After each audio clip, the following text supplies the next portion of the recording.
masasabi mo sa paggamit ng confidential funds ni Vice President Sara Duterte? Hindi lamang dapat yung kay Vice President Sara Duterte imbestigahan. Lahat ng gumagamit ng confidential funds kung may iimbestigahan lahat. Pero hindi ang tanong is about Sara Duterte. Yung paggastos niya ng confidential funds, sinabi niya hindi siya magpapaliwanag sa Kongreso. Tama ba yun? Tama, sapagkat binibigyan siya ng COA until January or February of this year to comply with documentation.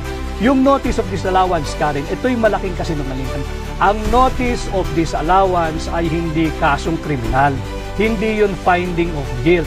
Yun ay para remedyohan mo yung mga kulang na dokumentong pinapasumiti sa'yo. At binibigyan pa siya ng January or February of this year. Therefore, the investigation conducted by the House of Representatives, if at all, premature. Huwag mong pangunahan ng COA.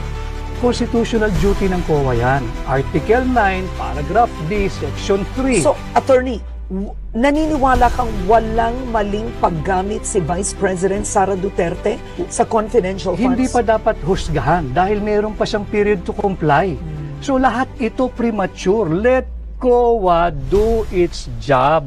Huwag pakialaman ng Kongreso yung trabaho ng COA because it is not the core function of Congress to do the function of COA.